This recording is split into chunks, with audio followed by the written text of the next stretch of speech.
Come on in the room. All agree that America has a very serious problem. America has a very serious problem. Our people have a very serious problem. America's problem is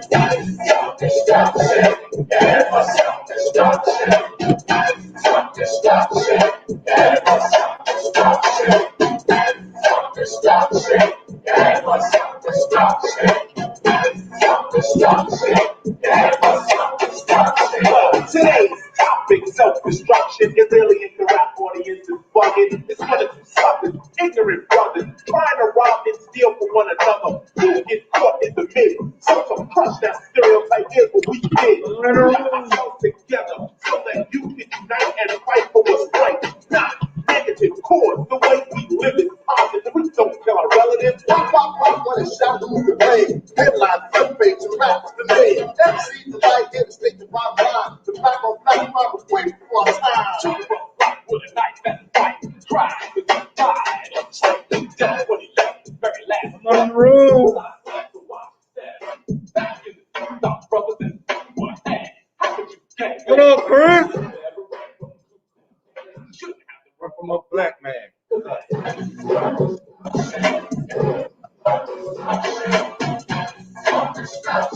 Share, tag them up, share it, like it.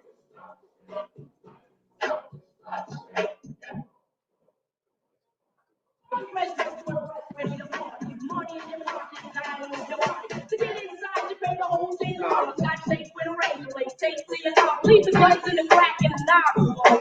MC lights on the microphone, ball rushing and pushing, snatching and taxing. I can't understand why brothers don't be maxing. There's only one disco, that's close one more. You ain't going to the door. So what you gotta do for? Do the proposition, give to the poor, yo, daddy, yo.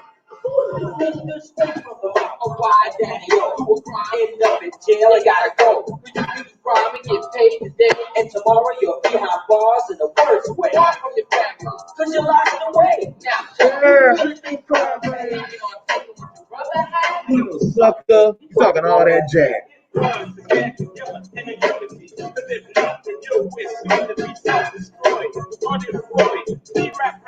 Tag them up. If you know an educator, tag them up. You know, tag them up.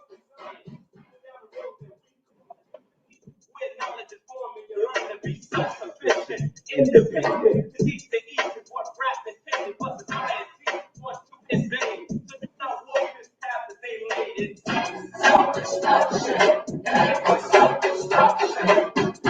Self-destruction. These nights, I take it down like this.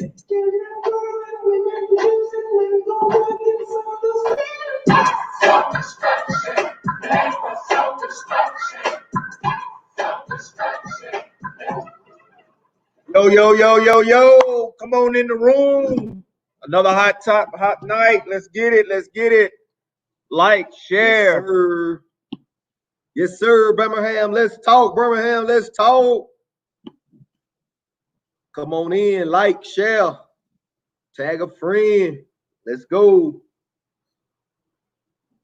Come on. Tag. Self-destruction. You're headed for self-destruction. Woo! What an intro for the night show. Man, it's going to be lit tonight. Birmingham, let's talk. I'm your boy, Levert Andrews. And I'm Jonathan Haddon. Hey, and we back at it again, man. Monday Night Live, man. We got a hot show for you tonight. So many topics, man. I tell you, the news changes so much, man. I mean, I think 44.5 for his presidency, man. He's been great. I mean, he's constantly giving newsworthy topics and giving a lot of comedians a lot of material. Oh yeah, he's doing his thing. How about it? Come on, how y'all doing? Let's talk. Tag a friend. Let's talk. Man, what a show. A lot of news, but a hot topic. I'm ready to get started. But before we do that, you know, we have our preliminary business we have to take care of. So if you're on right now, I need you to share. You need to share right now for the opportunity to win next show. And I need you to tag 3 friends that need to be on for tonight, because I'm telling you, we're not holding back tonight. We're not holding back.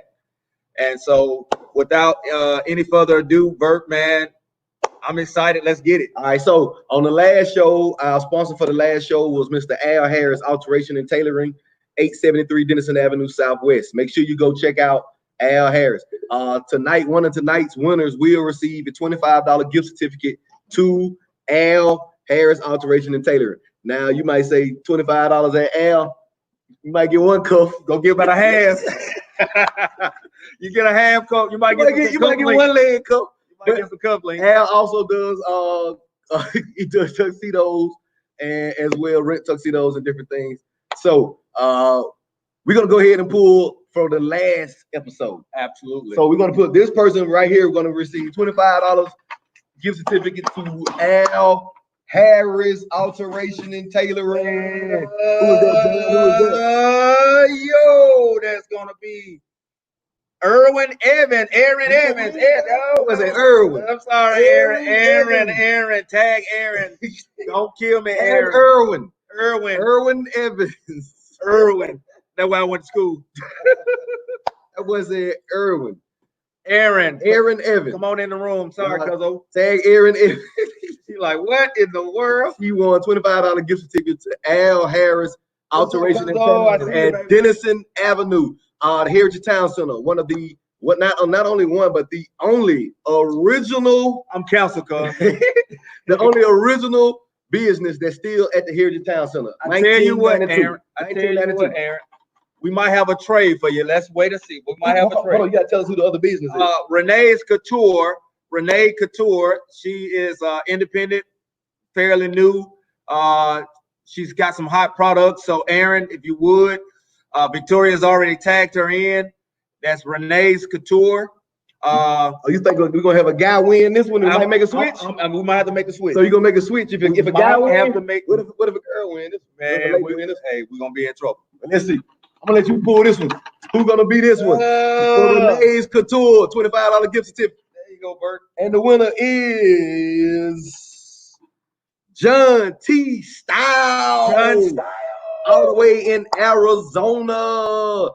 Tag John T. Styles all the way in Phoenix, Arizona. Shout out to John Styles. Man, that shipping and handling gonna kill you, John.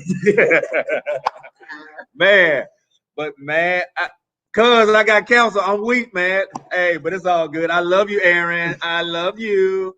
Man, hey, tonight we're gonna dig into something that's very hot. But before we get into our hot topic for tonight, man, let me tell you, I think we got some something stirring, some gumbo in the pot, Bert, when it comes to November. Did you hear? You got a new candidate? Man, new candidate, your boy Kanye Yeezy is running for president. Man, is this 808 Kanye or college dropout Kanye? I don't know, but it better be the reverb Kanye, boy. He better come on with it. That boy's sicker than 808 Kanye. Man, talk about mental health, bro. Man, we just had one clown in the White House. We trying to get out, man. We don't need any more clowns, man. Bozo, homie, none of them. Man, when I tell you, your boy better not be trying to run for real. But I saw the interview, man. He was talking in front of the 47 -5, -2, +3, whatever he want to be. Agent Orange, y'all know who I'm talking about, man. And so Kanye is making his case for president. What you think? Homie, don't play that, man. Get out of here, man. We ain't got time for no more clowns in the office, man. Man, come on, man. Kanye, he showed his allegiance. We know you. Hey, we say it all the time. We know it come from the word. Hey, we know you by the fruits that you bear. Kanye, we've seen you with your MAGA hats. We've seen you with your Confederate flag jackets, shirts. I've even seen him draped in the Confederate flag around his shoulders and neck. Draped, man, get out of here, man. Kanye said that we was enslaved because we Didn't know no better. Man, I'm not listening to any man that dates a Kardashian, man. They are disqualified from talking about anything, man. Go somewhere, man. Lamar at the ranch smoking rocks. Now go out of here, man. Get away. Man, go on somewhere, boy. No, but real talk. Let's talk Birmingham. Let's talk. Should we give Kanye the opportunity to make his case? What you think? I mean, we got Biden, who's got some issues. We got Trump, who has plenty of issues. And we have Kanye, who has, A well, lot of more issues than that. man, he probably got more issues than both of them combined. So I don't know, man. But honestly, let's think about it. Kanye Hubby face. could. Let me tell you what my wife said, little hubby face. You know what my face? I was just sitting here thinking about like Kim Kardashian as the first lady. Man, get out of here. Ray J. I hit it first. We gotta get a room in the White House. Does she still get paid off that contract? Man, she gotta get paid, cuz. I know her and Ray J used to have a monthly contract. I think like Vivio, one of them porn companies. It don't She got matter. a check every month. Why he doing all this gospel music and making all that? Is his wife still a porn star? Man, Does she still get a check? Does she still get that check each she month? gets a check and she gets Yeezy. If she gets a check each month from porn, doing that porno, she's a porn star. And so we went from one lady president, Playboy naked. to I mean, Trump got a Kim Kardashian. Get out of here. real talk. The first time I saw Kim Kardashian, I would have never thought she'd have been the first lady. Of the United States. I mean, hey, she got a mean game. She done got all these folks out of jail, man. She got a mean game. I be thinking about that Ray J video a whole lot. She went in there and touched Donald Trump. 47 minus 2 got Kardashian. I mean, for real, she got all them folks out of jail, though. She got Larry out. Birmingham ought to be happy about that. She got Larry out. What y'all think, man? Come on, talk to me. First lady. Should we give Kanye, Yeezy, the man who lost his mind on stage, who was with Jay-Z, went bananas berserko, then he was seen in a Magna hat. Today he was seen in a hat. You know, he said that he played Donald Trump. He came out and he said he supported Black Lives Matter and went to a rally in Chicago. And he said he was playing Donald Trump, him and his wife, to get all these people out of jail. But yeah, right. You just want your card back. You just want your black card back. And no Kanye. Hey, we'll take Jesus Walk, Kanye. We'll take a couple CDs, but outside of that, but real talk, you think he's splitting the vote? Nobody finna vote for no Kanye West. Man, people talking about Kanye. You ain't see that? Nobody is finna vote for Kanye West. Man, Don Lemon said he had to turn the TV off because ain't nobody taking him serious. But real talk, man, why you wait so late? Even though you've been saying it. Come on, man. Come on, give us the joke, because you are definitely not going to be the next president. Next. And Kanye, man, go sit down, man. Hey. Oh, Kanye I mean, West, man. Can't do no worse, right? What y'all think? Kanye, y'all think he'll get some deals done? Because he said he can bring jobs back to America. I'm gonna go on the line and say this. Kanye is worse than Trump. Man, how can I mean, we had Obama, Kanye, that'd be like 2 for 3 in the last 12 years. But anyway, so moving on, because it appears that No to Yeezy. 47 minus 2 is stirring the pot to make sure he gets this election, man. I don't know if y'all been watching or paying attention, but we got some interesting details as it relates to Mr. Trump. The first thing we need to note is that Donald Trump says he will be the president no matter what. You want to tell him how, Bert?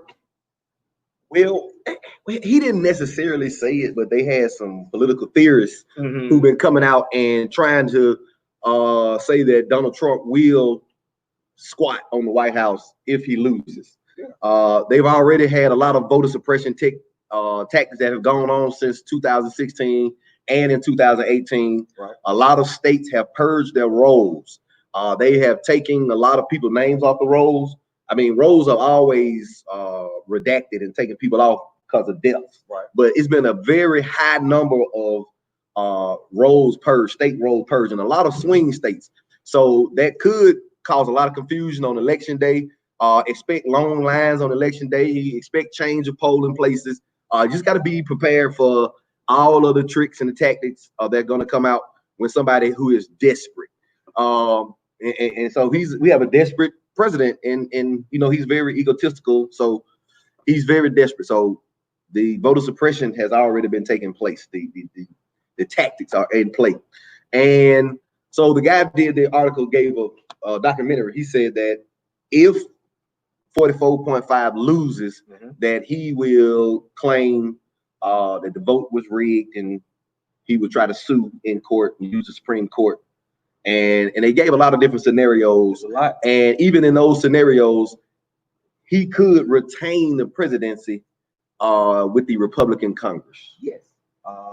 And so that's why I know you shared the article today on the page. Right. It came out and they were saying that you have to support the electoral college of your state. Right. So if the president wins that state of the electoral college, that state has to support him, because that was one of the scenarios. They were saying that some of the states with Republican governors would not send their electoral college votes for the Democratic candidate, and that could cause confusion. Right. And so when you think about it, if you remember, we talked about this, dealing with should the electoral college be abolished. Here, the Supreme Court comes out and basically sides with the states and says that the states can punish the electors.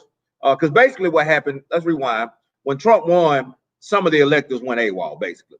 And they decided that they were not going to pledge their support to Donald Trump, and they voted for or pledged their electors to the delegates to other candidates. And we have to literally talk about this, because if the popular vote is indeed one of the things that we can look at to alter or to change the electoral system, then the Supreme Court has basically said whoever wins the popular vote, those electors now goes to that person who wins the popular vote. Now, the problem with that is in 2016, if you recall, Hillary won the popular vote by 3 million votes. Why they didn't do that last time? I'm just wondering. Because if they had did it last time, we wouldn't be dealing with this pandemic.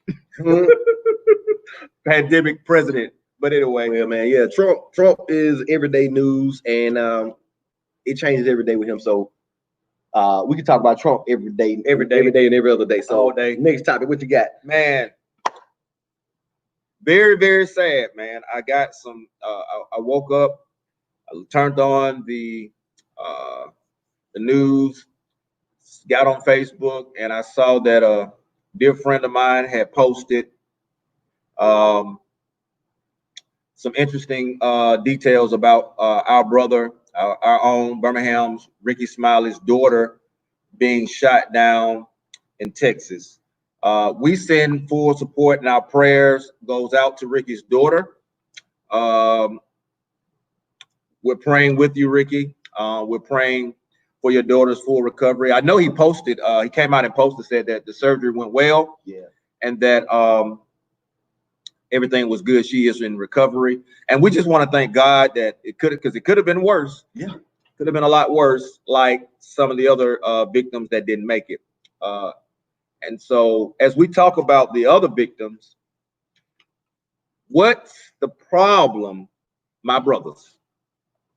What's the problem, my brothers? Why are y'all killing the babies?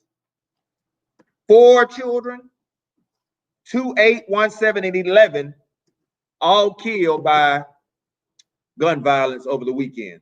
Man, I don't know what we're gonna do. Well, man, you already know what we need. It's some things that we have to change, man. We've been talking about it on this show, and we keep talking about changing your heart, changing your mind and changing the way you think. And a part of the reason it's hard to change your mind is because there is so much misinformation out there. I remember Carter G. Woodson, the book Miseducation of the Negro. Absolutely. We can go even deeper than that and go further. The miseducation of America, because that is the problem. That is why we're seeing so much frustration now, because America does not know its own history. So it's like things. It's frustrating when you're trying to tell people how you feel or certain things, and they don't understand because they really don't know history. I'll never forget this. I remember my first week at Ramsey High School. Man, my first week, I was teaching the class. I had a 10th grade class, and we were teaching American history. And first week we had yet to get books, so we didn't have any books. And I was just kind of giving an opening of the class about America, some of the details of American history. So I started with the Olmecs, because this is American history. So I started with the Olmecs, which is the oldest known political system people in American history, the Olmecs. They were located along the Yucatan Peninsula in Mexico. All right, they became the Mayans and the Aztecs, and all those came out of the Olmecs. But this is the oldest known civilization in the Americas. Right. And so I was telling the class that, this oldest civilization in America, and I pulled up some pictures on YouTube and showed them to them.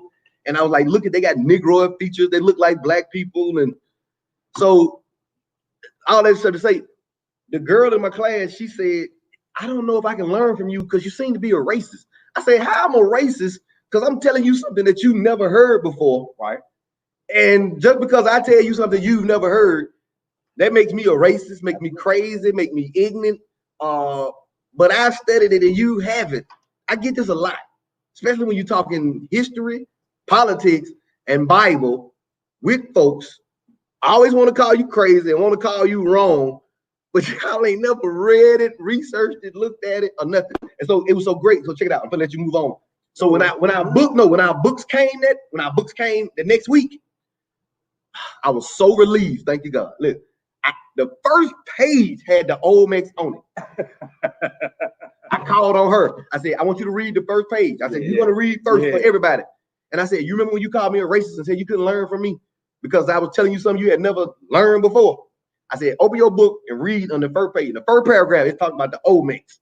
And she looked at me and she apologized. That's another thing we got to learn to do. When you're wrong, y'all hear that? When you're wrong, admit it.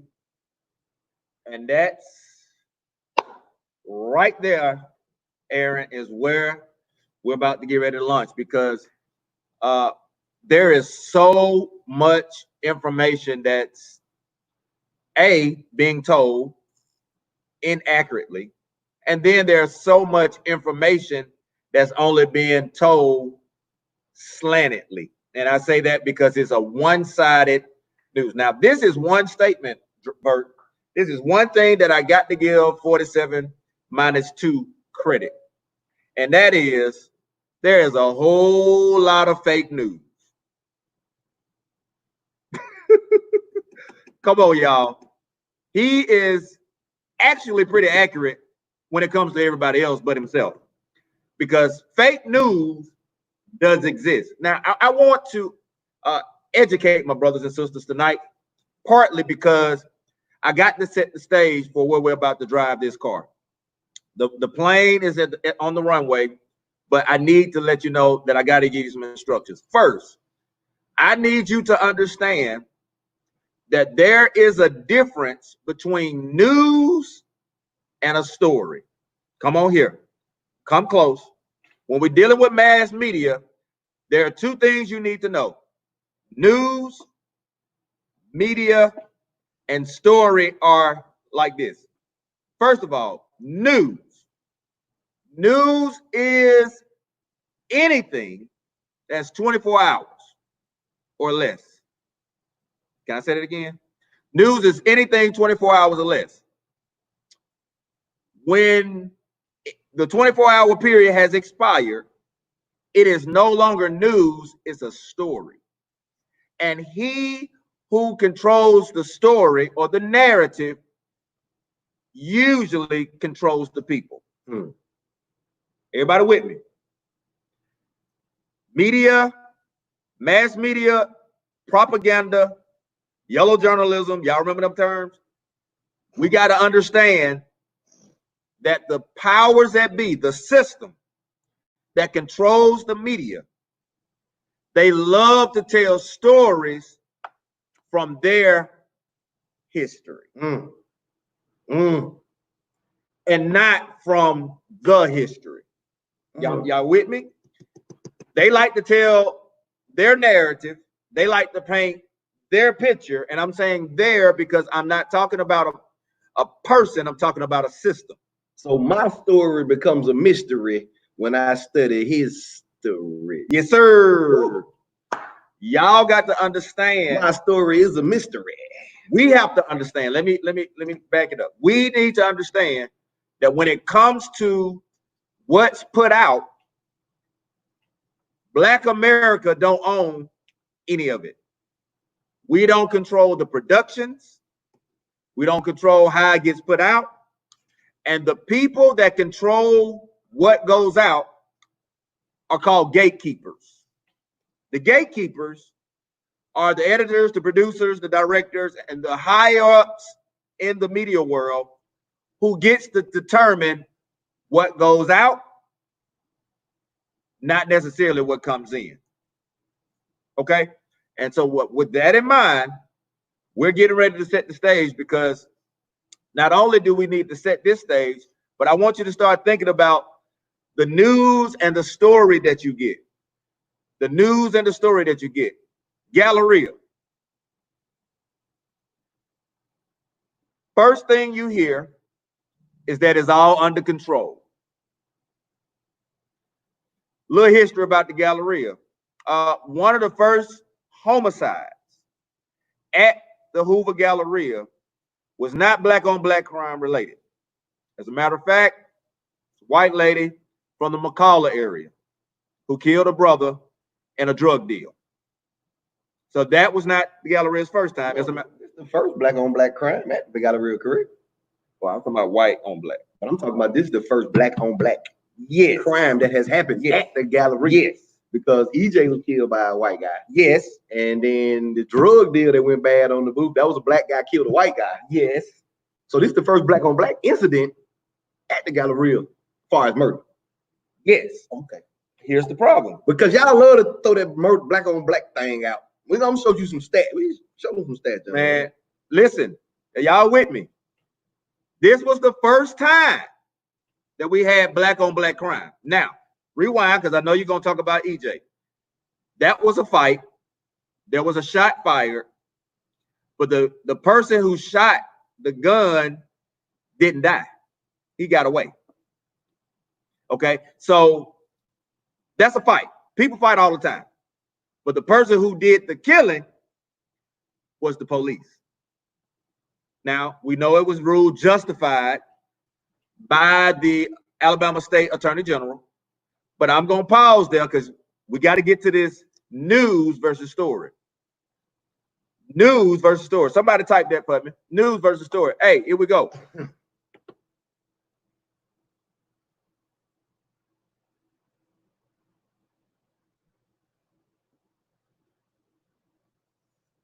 So I want to say it's black on black crime or myth. Are y'all with me? Now let's define crime. Crime is defined violent crime as a murder, non-negligent manslaughter, rape, robbery, or aggravated assault. Crime. That's crime. Who commits violent crimes, John? I'm so glad you asked that question. Because the people who kills violent crimes are both races. Blacks and whites. Blacks and whites. Both races. Those lines are right there on the same line. As you can see, my brothers and sisters. But folks just say black folks is just look. Look. Black on black and white on white, from 2001 to 2015, the numbers are really, really close. All right, it gets more interesting because we're talking about news, right? Oh, look at this one. Look at this statistic right here. Less than 2% of black crime. blacks commit violent crimes. Whoa, say that again, Bert. Less than 2% of blacks commit violent crimes. That means that 98% of black people in America do not commit violent crimes. Yes, yet we are viewed in the media, in the fake news, on rap music, in movies, and all that bull jive. We are viewed as just wild animals and criminals and crooks and killers and murderers and violent people, and it's not true. All right, and for my people, because I know I got some people that's not gonna believe me. You know how I do. I see I got some students on here. Hat gonna show you the resource. So I got the resource right here, and it's on the page. All right. So 98 from the FBI stats. These come from the FBI stats. 98% of our black male, black female population do not commit violent crimes. What are violent crimes? Violent crimes are rape, aggravated assault, murder, non-negligent homicide, aggravated assault. All right, moving on.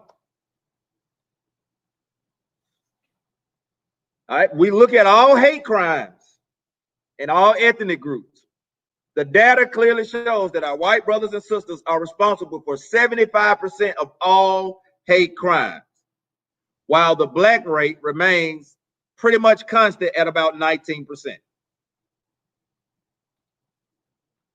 Now, it leads us to the next question, because clearly we got a lot to talk about. So I got a question for you, Facebook. I got a question for you, Birmingham. Why is the rate of violence actually higher among poor urban whites versus black? See, when you hear the terms urban, what come to your mind? Man, looking at FBI stats, man, it said that whites committed white on white crime at a 90% rate. Whites kill whites, and blacks only kill blacks at an 80% rate. 80%? Yeah, and that's SBI stats. All right, you go check it out. But here's the problem in this lies, and I'm talking to blacks. We not letting you off the hook right here, because no, black on black crime is a myth and white on white crime is a myth. Okay, so blacks and whites kill each other around the same number. All right, and the percentages is the same, because if you live around people, you kill people who you live around. Proximity. Here's the problem. You about to touch on it. All right, come on with it. We have these code words that the fake news uses. Words like inner city and urban and poverty and low income and all these words that they use when they're trying to describe blacks. But see, the thing is, when they put up inner city murder rates, blacks do not occupy all inner cities in America. But you're trying to make it seem like inner city so bad. So you throwing in stats of whites and blacks, and then you talk about inner city because you got this term that they're using, this inner city. But that don't determine a race just because you live in the inner city. No. How many blacks live in Grand Rapids? You know, man. I don't know any. But y'all get what he's saying? Bert, I don't think. Let's act like nobody knows what the urban and the inner city label lingo is. When you hear urban and when you hear inner city, the first thing that comes to your mind is not our white brothers and sisters, right? Typically, when you hear urban, like urban wear, they got stores, urban vintage, and all this FUBU and all these what we call black designers. They have tagged the section called urban as a way to get you to think that urban is associated with a race. No, urban is associated with geography. Okay. So America keep talking about they don't have a racism problem, but you have to understand that America created this entire system that we're in. This poverty, this economic, the racial segregation lines that we live on is all created. Okay, so we know that the federal housing projects came about. Ooh, talking man. 40s, around the 40s or so. They started around after the World War II. So we started seeing federally income houses come about, and so to live in this federally income houses, you had to pay a portion of the income. It was not a free thing like we think.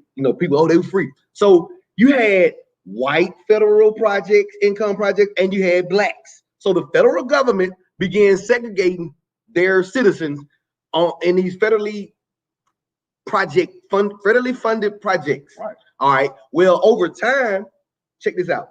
Over time, the government again subsidized loans, single home loans for whites to move out of inner cities, right, to build up the suburban areas around the inner cities. So they're running, it's called white flight. They're trying to get out of the inner cities. So they're going to build up the suburban areas. But what they didn't tell us was the banks gave those people those homes, gave them the loans, gave them the homes. The government told the banks, do not sell or give a mortgage to black family.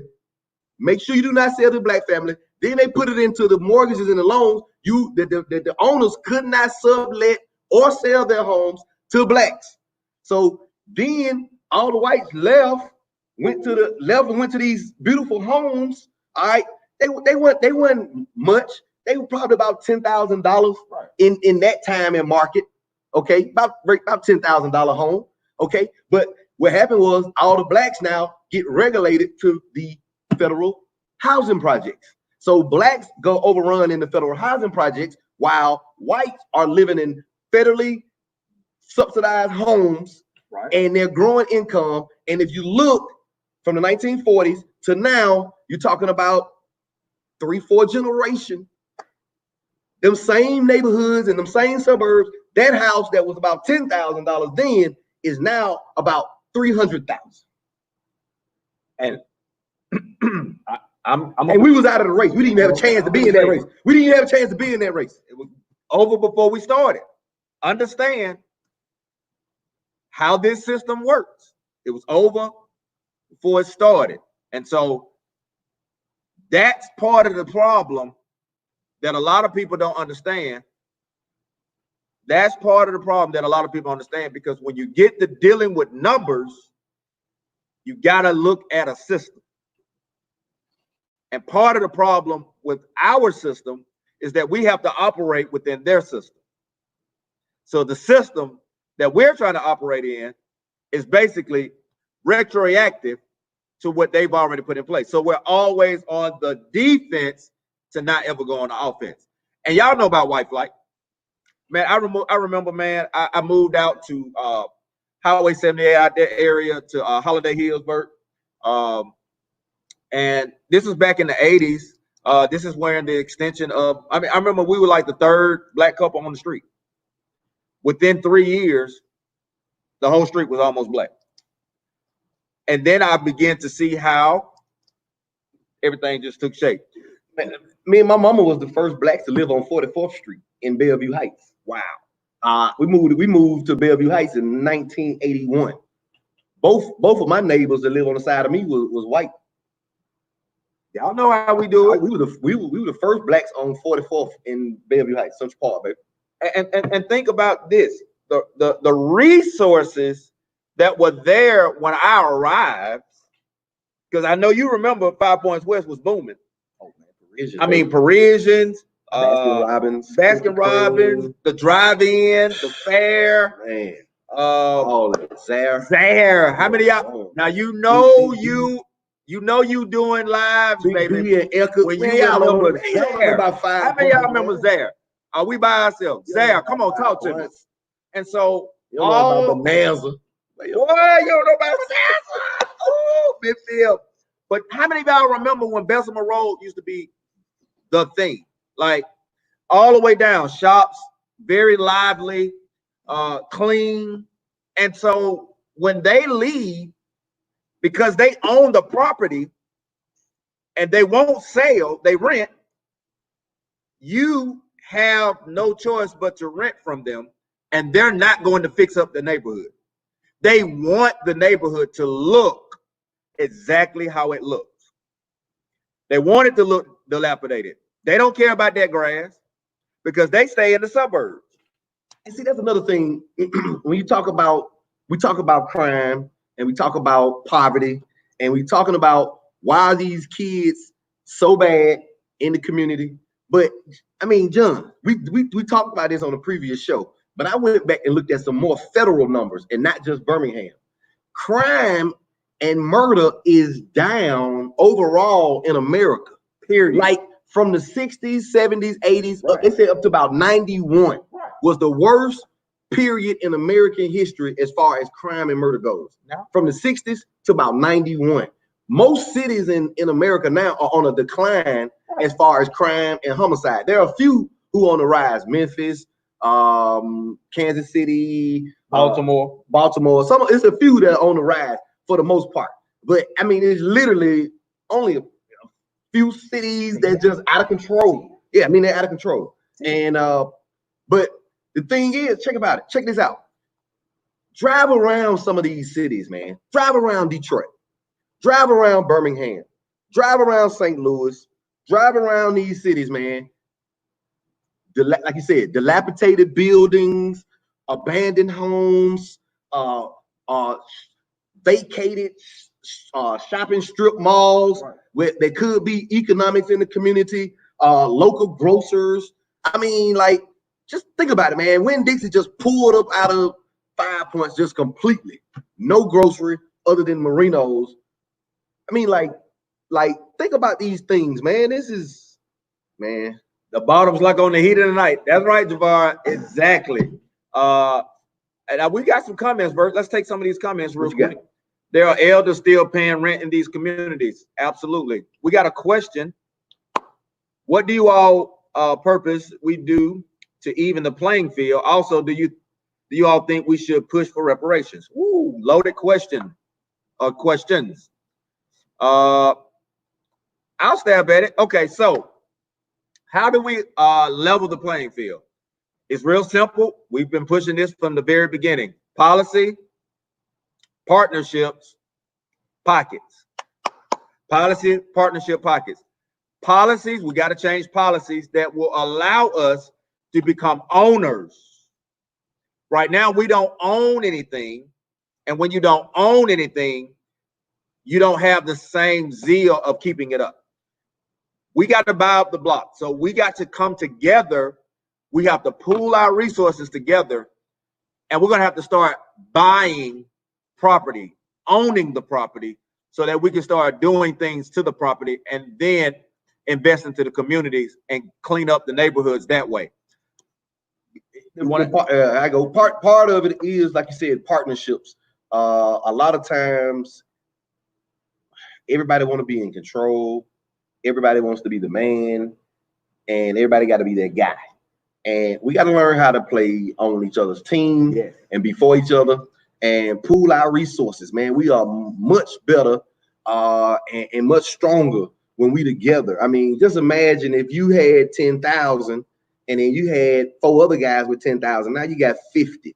It's so much easier for you to get that 10 than to get that 50. But see, everybody always trying to get max profits out of everything, trying to get it all. And if we just pool our resources, and if I had, think about this, if you had 50,000, the building cost 50,000, and you bought a building, you had 50,000, you bought a building. But imagine if you had 50,000 and you had another 4 guys with 50,000 and y'all bought 5 buildings. Now I got the whole strip. Now we own the whole 5 Points. Now we own the whole entire 78. And I'm thinking, man, as we go up 78, man, even in 78, all of that. Dale Champs was there. All those stores. Gourmet food. Gourmet food. Godfather's Pizza. Pasquale's man. Pizza. Pasquale's. Hey man, Boy, you don't know we about had that. Pasquale's in 5 Points. So Boy, did. you used to eat there every Tuesday, but all you can eat buffet. Boy. Yeah. They had the buffet alone for Pizza Hut. Boy. Turtles, Music and More. Come on, man. Big B. Eckert's. All of that was on 78. And when White Flight took place, all of the resources left. Now go up 78 and look at those empty plazas. Aylands was over there. Yeelands. Come on, ladies. Y'all help me out. Man, right there in Forest there, that thing, so it ain't nothing right there. Nothing. Over there by Is the Arby's. bank still Right there? there by Arby's. Oh man, I terrible. mean, and so when you have emptiness, it looks terrible. But no one owns it that lives in that community. I see you, Mion. Yeah, Pasquale's. Want some of that? Want some of that Pasquale's? What we're going to have to realize in order to change the narrative, the story, what we're going to have to realize is we're going to have to make sacrifices for the betterment of the community. We're going to have to make sacrifices for the betterment of the community. That means you might not get max profit in the first 3 years. It might take 6, but the whole community and your people will be built up as a result of you taking a small, making a small sacrifice for the betterment of the people. And that's literally how we get the ball rolling. That's literally how we play this game. Because we got to understand, we're 400 years behind. I don't know if y'all saw that, but there was a young lady came out saying that when she started talking about black economics, she's like, imagine your competitor playing Monopoly with you, and they don't let you play for 400 rounds. You just there. You just shake the dice and you just go around the board 400 rounds before you can start buying property. By the time you start getting in the game, they own the whole board.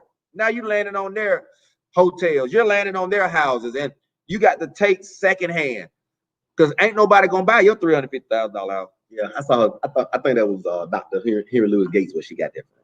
Okay. I think he might have said that first. Yeah. He did. But yeah, she spit it though. She spit it. It was well spoken, well written what she said. But yeah, man. So leveling the playing fields. First of all, you understand, I'm all for reparations, and this is why I'm for reparations. It doesn't have anything to do with lazy or anything. All right, so check it out. The Japanese who were put into internment camps during World War II, they received reparations from America. They did. Native Americans who were slaughtered and massacred, they received reparations in form of money, land, tax-exempt land, casinos. All right, so they received reparations. Right? Even the Germans who started World War I and World War II have been paid reparations, but American has not paid the African anything. Zero. Nothing. Zero.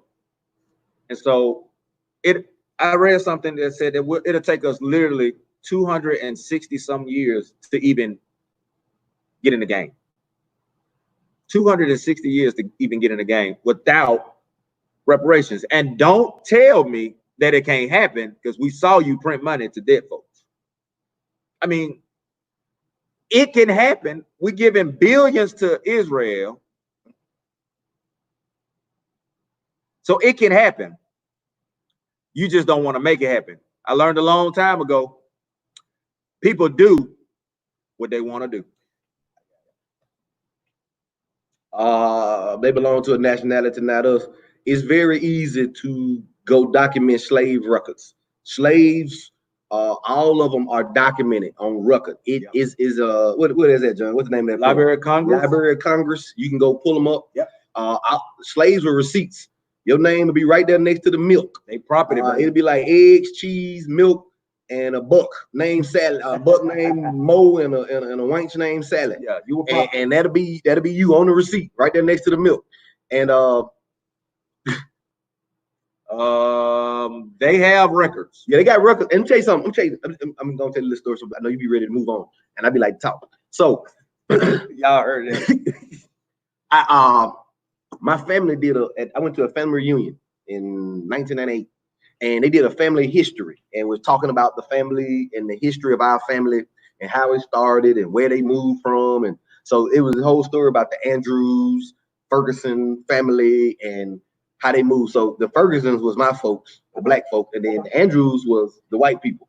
You know what I'm saying? And so they owned my folks, and they moved from Alabama to Louisiana and this and this and that. So that was the family history they did at the family reunion. Man, go a little deeper, man. I found one of those slave narrative books with my family in the book, talking about Dr. Andrews. That was the slave owner who owned my folks. Okay. My family were seamstress. All the women in the family were seamstress. They would sew clothes and different stuff, and that's what he did. He sold clothes. And it had the whole family history. It showed where they was in Northeast Louisiana and how they moved from Northeast Louisiana to the Dallas, Texas area. I mean, it's in the book. And then so I shared it with my brother. He was like, I read that a few years ago too. And he sent me some more information. The information is out there if you want to know more about your history. You just gotta go research. What's out there? You gotta go research. It's out there.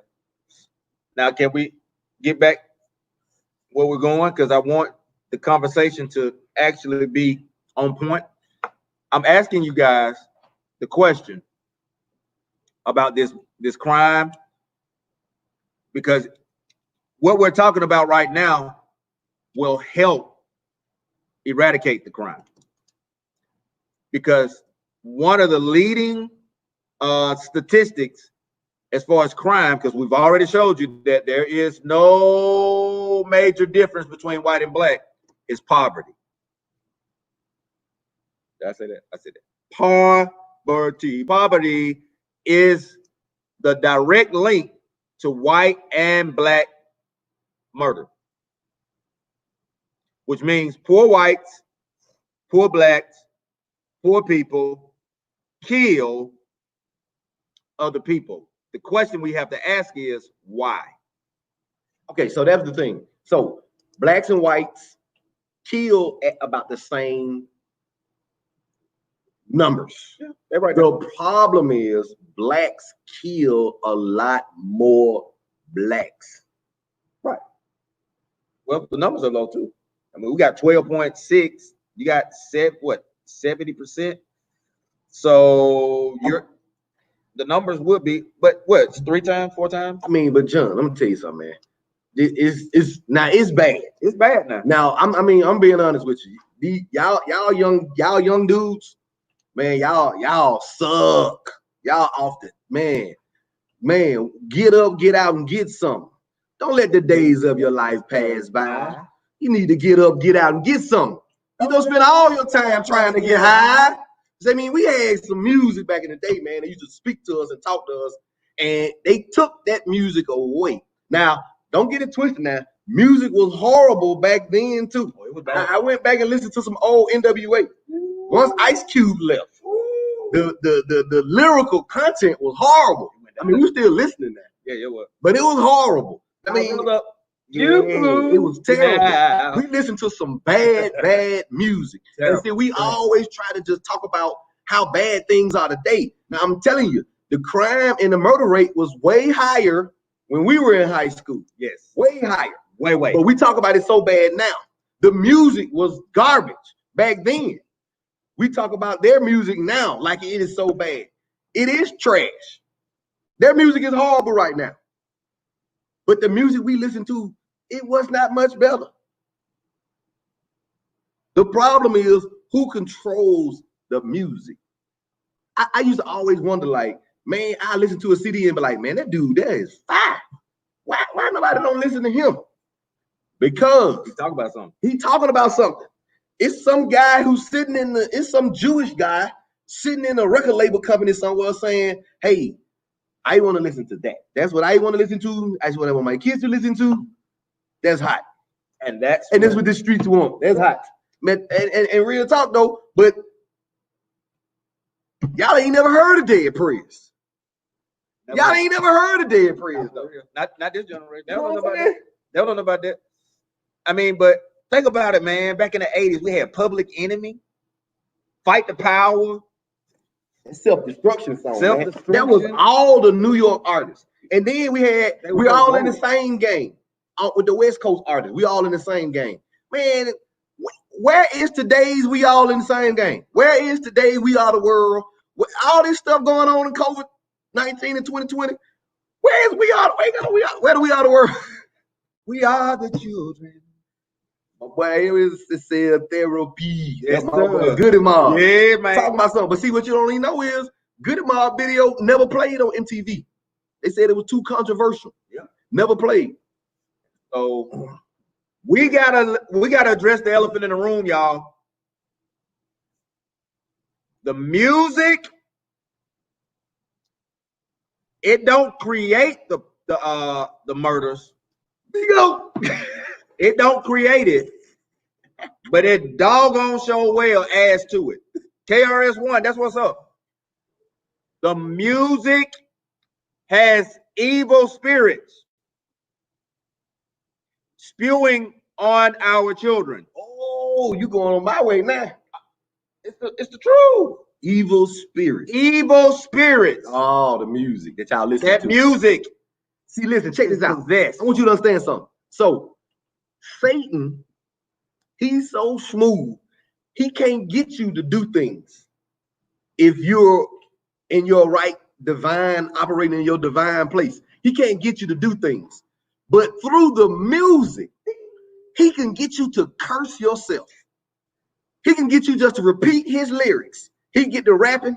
And see, what y'all don't realize, if y'all remember a few years ago, remember back when Jay-Z came out and he was like, I don't write anymore. Yeah. Then Biggie came out like, I don't write anymore. Yeah. And then Lil Wayne was like, I don't write anymore. These dudes just go and pray over spirits and then they go in the booth and just freestyle and come out with perfect verses that rhyme and coordinate and got perfect grammar, subject, verb agreement. But these dudes just up there freestyling. Man, that's the demon inside of him rapping that verse. You know what I'm saying? And you'll go and repeat that same verse and cast a spell on yourself. Spells. See, and that's what we have done with Black on Black crime. We have casted a spell on ourselves. We just keep talking about black on black crime. Black on black crime, it's so terrible. Oh, black on black crime. And then you don't even realize that whites kill whites at a higher rate than blacks kill blacks. Because you have bought into the spell. See, I'm glad you said that, Aaron. I'm coming back to you. Let's talk, folks. Let's talk.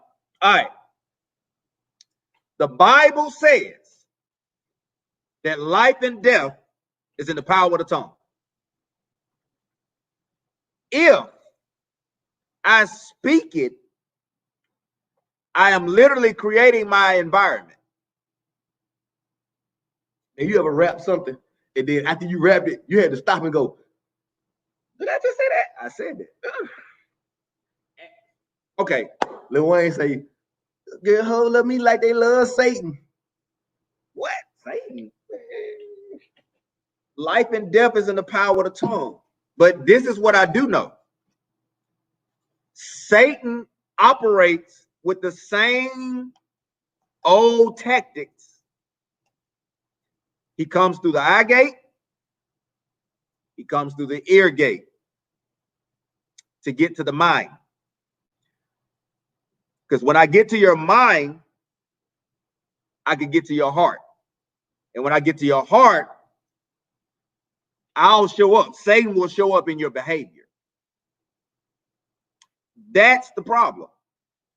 We have bought a bad bill of goods from the media that we're bad, that we're destructive, that we ain't mount to nothing, that we're barbaric, that we kill each other so much more than they do.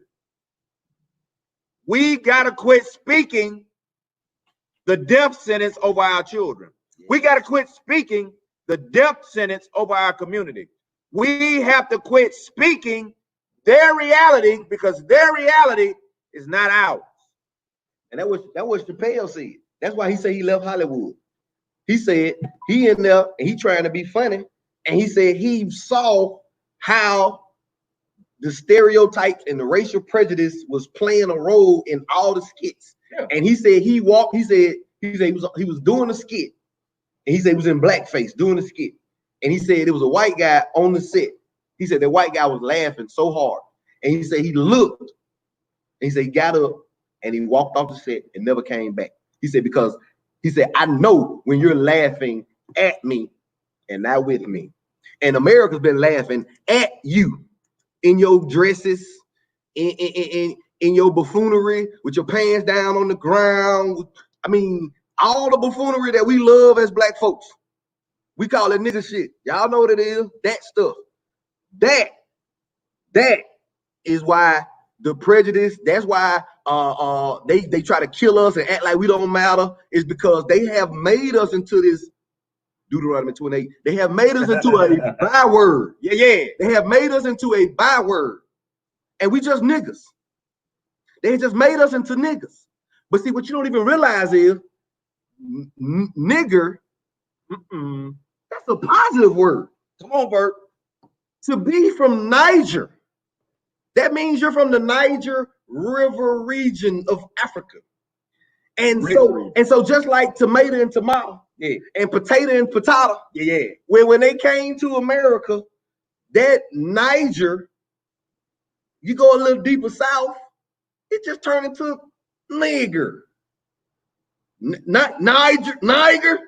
It's the same word. It's in the Bible. Niger. The same word. That's the one who carried Christ's cross.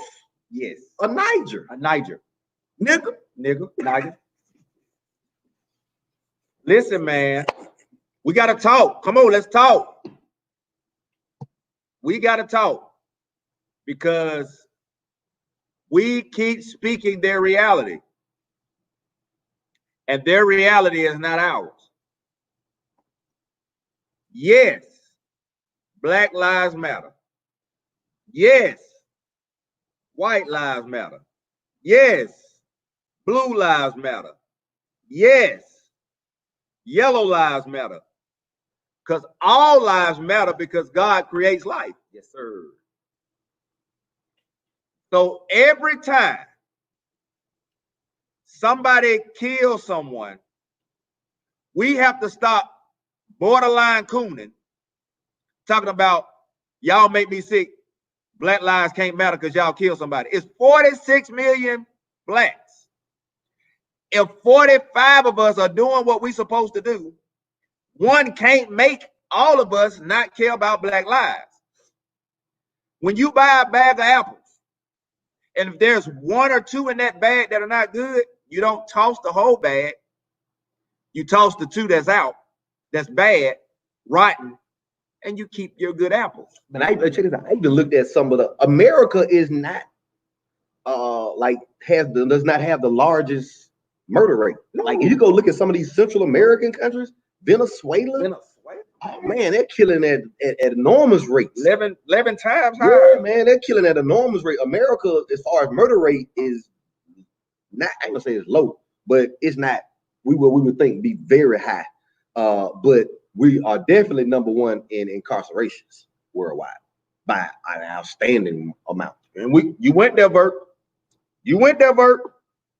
Why is we on the incarceration tip? Come on, y'all, let's talk. Do y'all see the picture? News, story. News, 24 hours, story. They get to create the narrative. Watch how this goes. Listen to me. Young man shoots in the mall. Hoover comes out and says, we got him. Then they retract. A few hours later said, we think we got the wrong guy. Because we messed up, let's go dig up everything negative about this young man. I'm talking about E.J. Bradford, if y'all not following me. Let me find out how bad his parents is. Let me find out that he got discharged from the Army. Let me find out everything negative to say about him. He got tender mirrors in kindergarten. To make my propaganda continue to flow. We, listen to me, y'all. We got to stop being the propagates for the propaganda.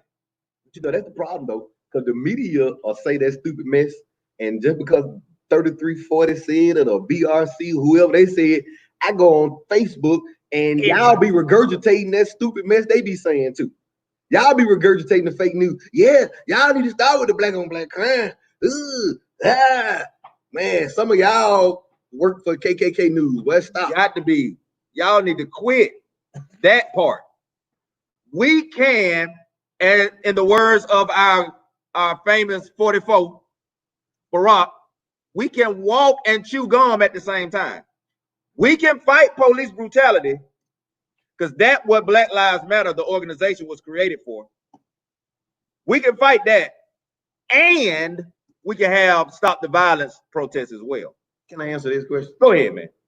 Okay, so this is a question that we talk about a lot because, and like I said in the last show when we talked about sinning and doing your own thing. Hey man, everybody got their own choice and how you believe and how you feel and how you think. So that is up to you. But this is my thing. As a follower of Christ, it's kind of hard for me to support capital punishment, knowing that Christ was executed and he was innocent. And there have been thousands or probably millions of innocent people who have been executed at the hand of some state or some nation. And just me personally, as a lover of Christ, it's just kind of hard for me to support capital punishment. Well, I think like this. I think because you built your prisons, let back up. Can we do history? Let me tell you what happened when you committed a crime in colonial times, because I know y'all went to sleep in history class. In colonial times, whatever you did was magnified because they brand you, which means if you burglarize somebody's home, they would brand you with a B on your hand so that everywhere you went, everybody knows that you was a thief. If you kill somebody and serve your little time, they will brand you, or they will take you to the stocks, and they will literally stretch you out, put your neck in there, and the people will come by and stone you, whoop you, literally whoop you. And it was a city, it was a public embarrassment to deter the crime. Or if you continued your actions, they put you on that, chop your head off. Now, the Bible does speak about capital punishment in the Old Testament. But in a progressive society and nation as we are now, let's be brutally honest. Hey man, stop the show. Man. Stop the show. Dog. What happened? Stop the show. Stop the show.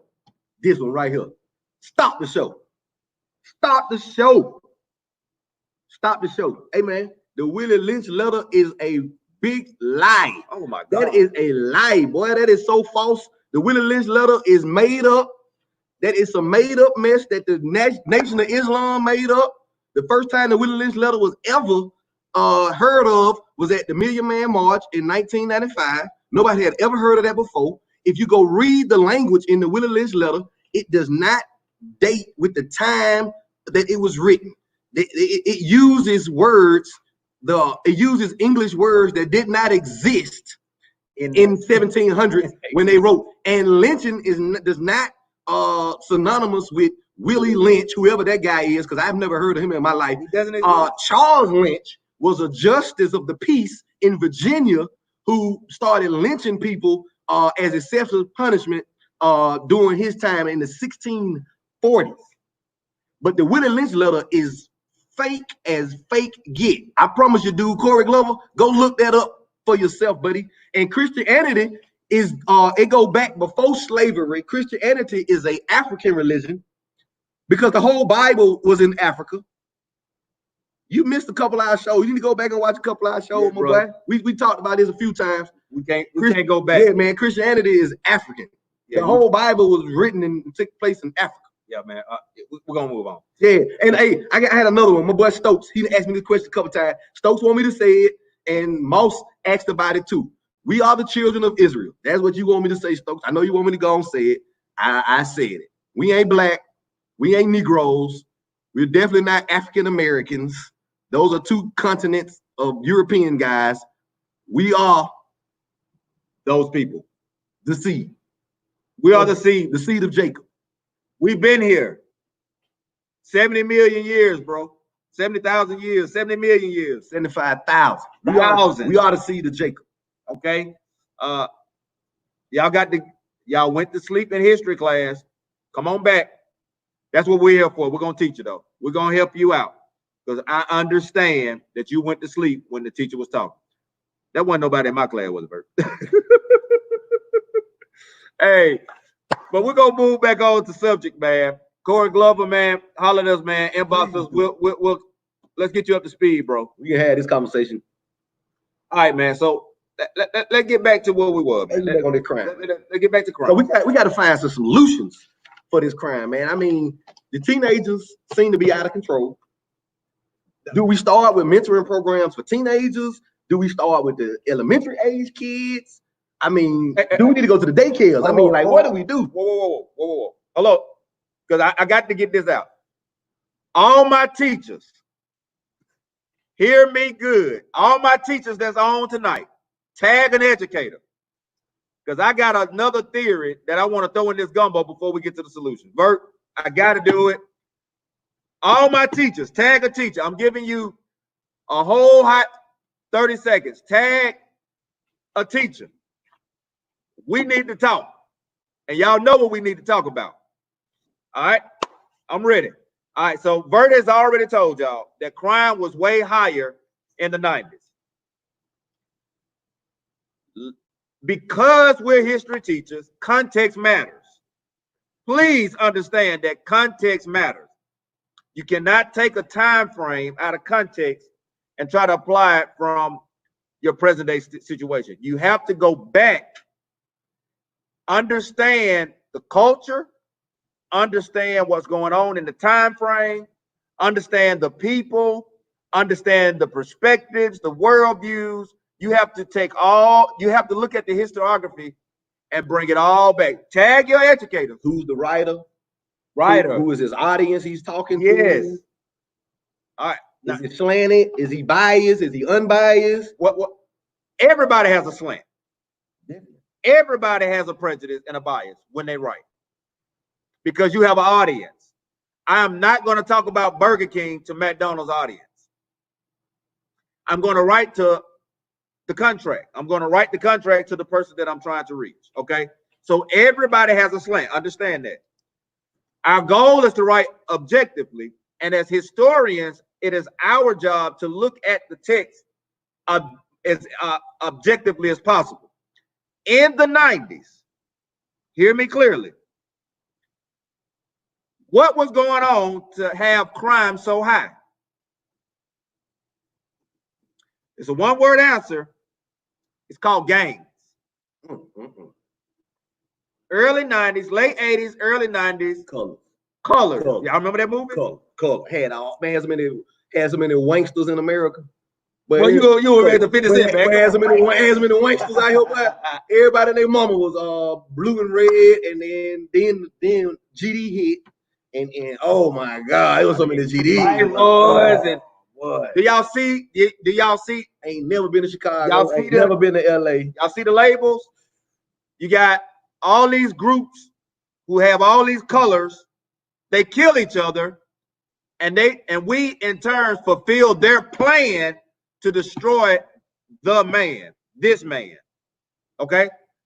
Music played a part of that. Okay? Come to the 90s with me. Gang increasing. Now they're killing kids over tennis shoes and bomber jackets. Y'all remember them bomber jackets? I don't remember that. They got to. Starter jacket. No, they say crime is worse now. No. We gotta help them. They be trying to say crime is worse now. We gotta help them. That's what we're here for. They don't remember them I don't remember. them starter Man, jackets. you remember the guy that got killed at Fairfield over them shoes? Cuz, Y'all remember them British Knights? Don't play. I remember, I never forget the day, man. First time I went in Walmart and saw some starter in Walmart. I was like, man, they used to kill them. Y'all kids don't understand. They're like going and seeing Nike in Walmart, but I was sick with it, boy. They got starter here. And so, and I'm glad you said that, Moss, because I'm gonna put it up. Music, movies are programming tools to get you to operate in their system. But let's go on. Yeah, oh yeah, them troops, Tasha. Oh yeah, them troops. Yes, sir. All right. So in the 90s, you got gang violence at an all-time high. You got crime at an all-time high as a result of the gang violence because they're fighting each other. I read a stat about one city. 700 people in Baltimore were killed in 91. 700. All right, y'all ready? All my teachers on. I gave y'all a minute. So in the 90s, it got so bad. Bert, what happened a year after we graduated? It got so bad. What did Birmingham City Schools do? I just put it up there. Your wife said. Uniforms happened in 1997. Come on, somebody talk to me. Violence was so bad. Kids were getting bullied so bad. Schools were off the meat market. But they don't understand though. That's why we got different times for school. Yeah. We used to go to school at the same time. Everybody went at 8 o'clock and then you got out at 3. But the high school kids used to beat up the middle school kids and take their jackets and their shoes. So they used to give us a 30-minute head start to run home. Let's back it up because maybe y'all forgot. The reason we have school ID is because unauthorized people who didn't go to the school would come into school and shoot up people. I never forget being in the band room at Ensley. That's right, I said it. Watching a dude get shot. You must have been skipping. You weren't in no band. I was in the band. I was in concert band. Yeah, my first year I was in concert band. That was the only elective I get. Out right outside the door of the band room, pow, pow, pow. The Mozart over here, boy. Man, I played the drums, the bells. Boy, you don't know about me, boy. I'm culture, boy. I'm culture. Y'all must forgot. IDs was because we need to be able to identify because people are coming into schools because gang members are just running rampant. You remember that time we were sitting Ms. Richards in class and that dude was going over for the gang?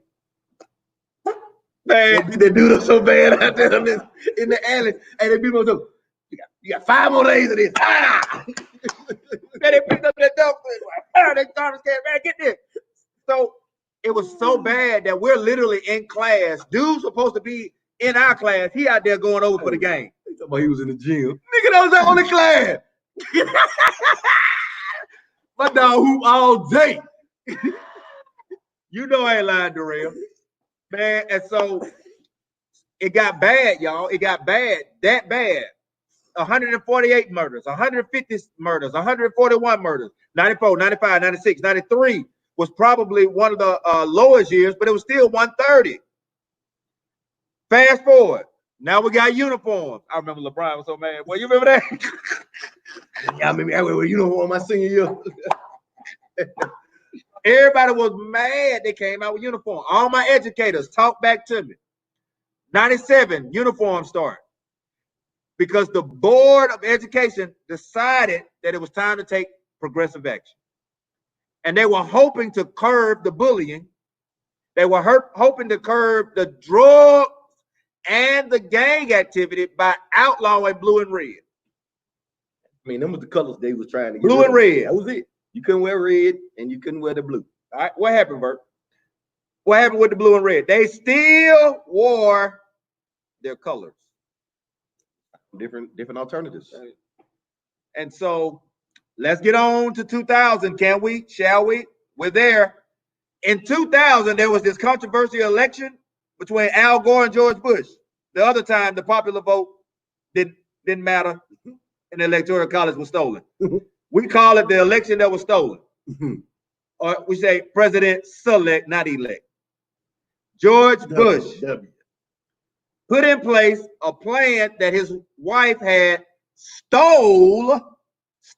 stole the plan from the Children Defense Fund, Marion Wright Elderman, who was the leader of the Freedom Summer, which was called Freedom School, which is called Leave No Child Behind. She changed it to put No Child Left Behind.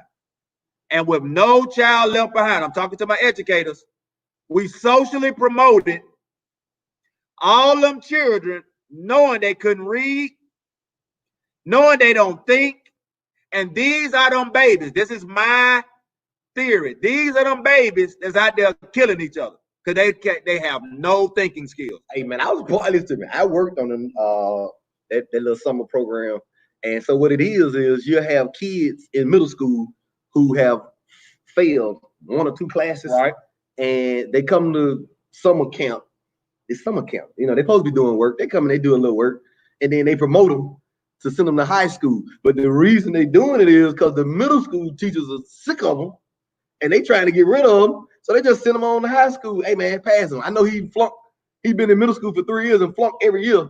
But we're gonna go ahead and send him to high school to get him up out of here. Cause we tired of dealing with him, and he's 15, 16 years old, and we don't want him around here no more. Exactly. At 16 in the 7th grade, I remember when I got to West Lawn, it was a 16-year-old kid, 15, turning 16 in December. Why are you still in the 7th grade? And we do it of no justice. Hey, take a few classes here. Oh, he's gonna be in the 8th grade next semester. How you gonna get 8th grade? He fell in this class. But we didn't care because we had to get them reading by 2014. Y'all think about it. Them babies are now our problem. Let's talk about it. What y'all think? Them babies right there. 2005, Bert, Hurricane, whoop, whoop, Katrina. It changed the scope of the South. When New Orleans, them folks evacuated New Orleans, and you go look at the crime rate in Baton Rouge in 2005, 2006, how bad Baton Rouge got. Go look at the crime in Atlanta around that time. Birmingham, the crime went up around the Katrina incident. Right. Because those people were evacuated. And one thing I know, you can move from the ghetto, but you can't take the ghetto out you, baby. You still got a little, we call it bougetto. You still got a little bouginess and a little ghetto-ness in you because it's in you. And at that time, in 2005, New Orleans, first of all, in 94, New Orleans was the murder capital of the world. Y'all remember? No Limit, Body. The murder capital of the world. P, baby. 2005, all them babies got scattered and displaced. Master P, the greatest hip-hop entrepreneur ever. I'm waiting on that series he got coming out. Yeah, it's coming out. But Master P is the man. Where all my teachers at? Talk back to me. What y'all think? Because a lot of them babies, remember, Obama didn't change. He let it expire in 14. What's up? Them babies out here killing up everybody. So John, what are some solutions, man? We know crime bad. We know the problem's bad. I see teachers on here. I see coaches on here. We in the school, we working with these kids. We trying to help them. We coaching them. We teaching them. We got them on the baseball diamond. We got them on the football field. We got them in the gyms. I know a lot of mentors I see on Facebook. I see these groups. I see these organizations. I see guys who want to help. I see women asking for help. Man, what's the next step? Like, cause see, my kids love rap. Yeah, they love trap music. Hey, that boy Jacob can spit it. But we also tell them, hey, this is not real. Yeah. Hey, this is fiction. This is a movie. These guys are actors. Yeah. These guys are actors. 2 Chainz is not his name. It's like ready, cut. Go, action. They do fake. They are faking. And I think a lot of these kids think that this stuff be real. No, them dudes are actors. Like all the way like I had to break it down to, man, Coach Tupac was hard. Man, Tupac went to the Baltimore School of Fine Arts. But I tell them all the time, let's go down to the Alabama School of Fine Arts, and I want you to go find a thug down there at the Alabama School of Fine Arts. Because that's where Tupac went, to the Baltimore School of Fine Arts. Well, Tamara Sharp says, make the curriculum culturally relevant and related to real life. That's a good one. Changing households, same problems. Trades. I hear you. Uh-oh. Percocet. I mean, that's a problem though. The music is a problem. If you can go back, if you listen to me, if you go back to 1992, 93 with the Chronic album, when the Chronic album came out, there was an increase in young people smoking marijuana. Yeah. When that album came out, weed became popular. Everybody was smoking. Then Friday came out, and everybody was smoking, and it was cool. 1, 2. And that's a part. You talk about crime and poverty. That's a part of the rap culture today that is a problem. That's a big because problem. They glorify the drug culture. See, I saw a video one time. Guy did. He talked about the difference in rap. All right, early rap culture. It was about not doing drugs and being positive. Yep. Then it went from that to glorifying the drug dealer. You know what I'm saying? Right. Now they junkies. Yeah, they glorify being junkies. Exactly. They use their own product. Don't get high on your own supply. What happened? 8-Ball? They did the 10 crack commandments. 8-Ball said it first. Man, that part of the 10 crack commandments. Don't get high off your own supply. Y'all do popping Molly and Percocet. Dude, that ain't nothing but crack in a pill. They just put it in the pill form for you. Hey, don't smoke it. Just take it. And then you wonder why you doing backflips down the hallway. You know what I'm saying? We also need more teachers like you. Oh, thank you, Sarah, all the way from Wisconsin. Thank you so much. Love you. All right, now let's talk, y'all. Hey, real talk. The music is problematic, but let's keep it more real and close to the vest, because I'm about to make a startling announcement tonight, and it's going to be a sad indictment. And I hope you're listening. The first thing that needs to happen in order to get our community and our children back on track, pull up a seat because I'm about to drop the bomb. Will the real men please stand up? Men, where are you? Yeah. You have deserted your families. You have neglected your God-given responsibility. As a man, it is our job to provide and protect. You can't do that if you ain't there. It's a difference when the boy hears the bass in daddy's voice and take, hey, go sit down. Did you hear your mama? But because you and mama can't get along, you take your anger out on the child. That is unacceptable. Hey, Stop it. That is unacceptable. That's unacceptable. I've seen this in certain situations. I do not understand this. Man, we going to court. We gonna do whatever we need to do so that I can have this relationship. I can't see having a child and not being there, not taking care of it. I want you to understand something, guys. It's never too late. I mean, you may be embarrassed. You may be hurt. You may have gone through some things. That woman may have emotionally scarred you. See, women don't understand how emotionally scarred men get and how we turn off and become detached. That's a part of it. If we get scarred, those scars never heal. They say time heals all wounds. Well, sometimes they just fester and bump up and get infected, and it might not heal. So, but guys, it's okay. You have to have a starting point with your son. Stop trying to get a relationship with her. Try to get a relationship with your son or your daughter, your child. It's never too late. It's never too late. If you could just get over your embarrassment and get over yourself and your pride, man, we need some fathers make some comebacks, man. We need some comebacks. Hey, Atlanta, the Patriots down 28-3 in the fourth. Hey, you can do down 28-3 in the second half, but you can still come back, man. And your kids, I promise you, man, it may be rough. Some gonna be rougher than others. Yeah. But you can do it. And I'm titling that the fourth quarter comeback, guys. Listen, man. We got to take control of our communities, but it starts at the house.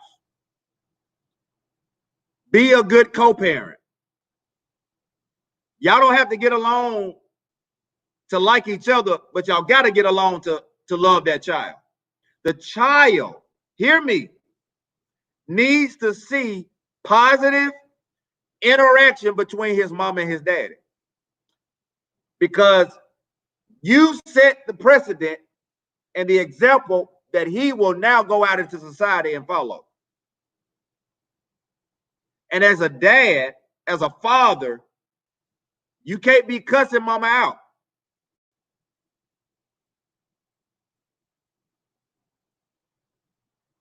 You got to leave that alone. Now, I'm not going to let the women off the hook. Yes, sir. We talking tonight. Let's go.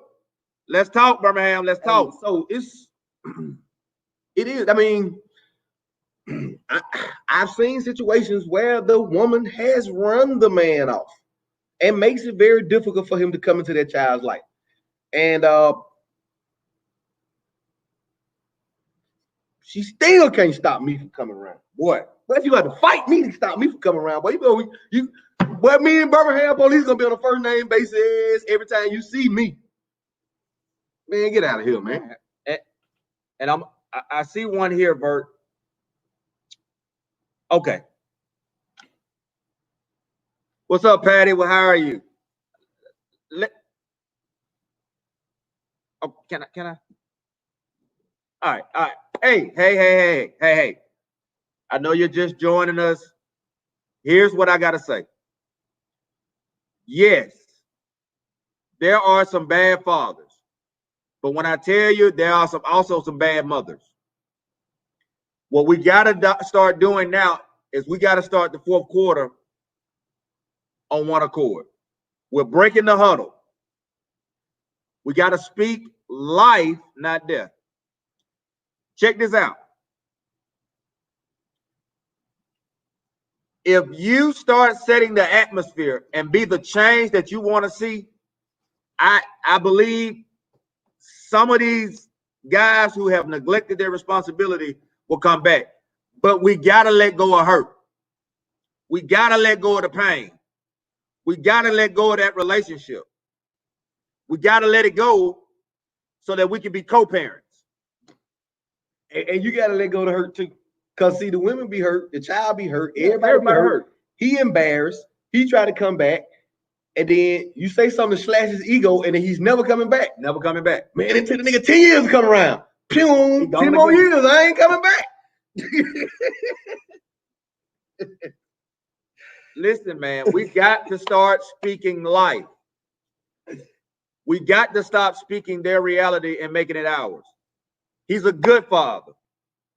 And because you're gonna set the atmosphere with your mouth. With your mouth. And we talked about it a little early in the show. Casting spells on ourselves, causing our own curses to ourselves with our own mouth. See, the media tells us black fathers ain't there. Black men don't take care of their children. Black men don't take care of their children. But I'm pretty sure all of you, everybody on here, knows some good black fathers. I'm talking about married to the mama, got custody of their son, divorced and remarried. I mean, all of y'all know these dudes, but we act like it's no good black fathers, because that's something the media said. It's more black men in jail than in college. Lies. All them lies they tell. And we buy into it and we cast those spells on ourselves and cause this cloud to come over our community, over our families, over our homes, and then wonder why we in depression and why we in funk. Satan has tricked you into saying what he wants you to say. And when you start saying it, the atmosphere, I tell you like this.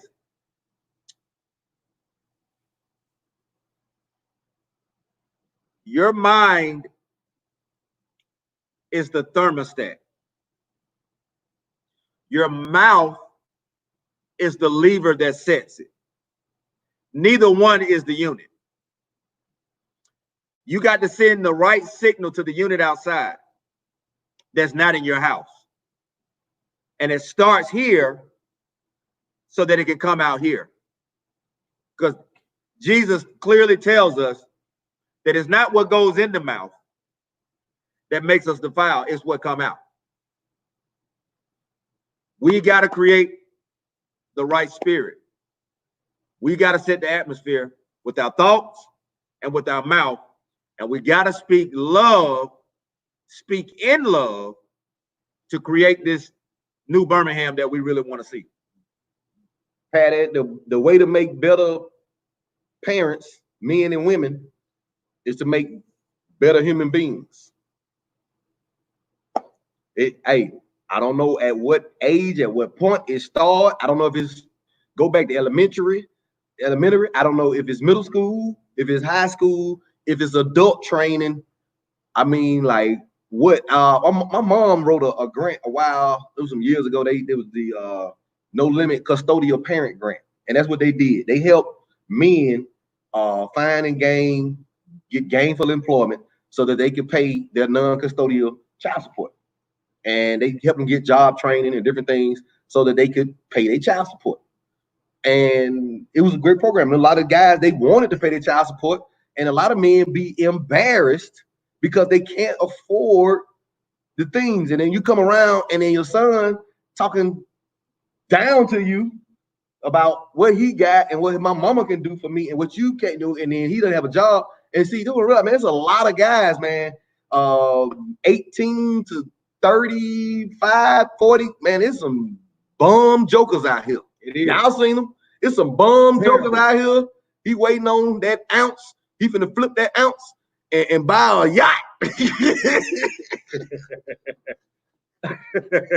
There's a real bum jokers out here, boy. Let's just call a spade, because I'm calling him out. I want you to tag him. No, don't tag him. Tag him. No, sir. Please don't tag him. Let's talk in love. Do not tag him. We're tagging. Inbox. We gotta hold each other accountable. We got to hold each other accountable. Listen, man. Real talk, Bert. How do we get the situation fixed? It starts with parents being better parents. Now let's flip and let's get to the children, because I believe that we have some solutions that could be plausible. Number one, put our energy and our resources to the elementary, all the way up to the 7th grade, because by 8th grade, baby, really by the 7th grade, but by 7th grade, you still got a little small window. By the 8th grade, it's done daughter. It's done daughter. It's done daughter. We got to put positive role models in our schools. No, man, we got to tell it. Listen, there are positive role models in the school. The kids determine who is cool. We determine who is cool. You know what I'm saying? So I get you. I might be Coach Andrews, and I might be cool because I'm Coach Andrews. You know, Coach Andrews talk about the Illuminati, and Coach Andrews talking, so I can pull somebody in with, you know, some stuff I know, right? And that makes me cool. We got to figure out what these kids need and meet them now. And then we had to let them know who is cool and who's not cool. See, that's the problem, where seeing and wrongdoing and ignorance has become glorified, and then that's cool. So I want to be like NBA YoungBoy, or I want to be like these guys because they got money, they got girls, they got the drugs, they got all this, they got the fame. I want that. Boom. Throw my whole game off. But in actuality, I really can be like Coach Andrew. You know what I'm saying? In actuality. Yeah. Because it's only gonna be like 3 or 4 young boys in America. Oh, okay. True. Now, can we get to this other reality? Because he made a good point. Teachers are positive role models. Coaches. But here's the problem. So we got to talk about it. Come on. Counselors. Come on.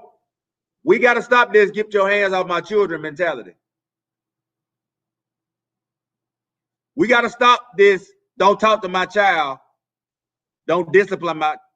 We got to go back to the village. They don't never want you. You got to go back to the village. They don't never want you to say nothing to their child. Man, that's a problem. Until their child jump on them. Get him, coach. Get him. I told him, nigga. No, that's the problem. And we need mamas. We need you to back up and let us be men as coaches and as teachers so that we can instill discipline, responsibility, and accountability in your sons. Because if the dad ain't there, somebody got to fill that role. Our boys are different.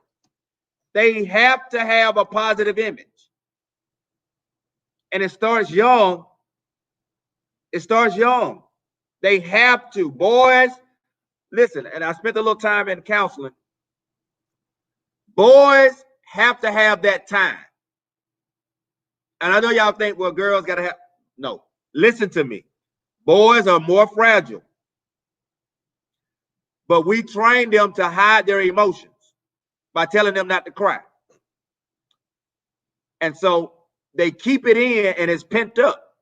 Boys need one-on-one time. Hey, so I'm for the because it's going back to one of the other questions. Go ahead. About the training of adults and parents and all that stuff. How can we train folks to be parents? You really can't. This is something that cannot be taught because ain't no book. It's no book. Every child is different.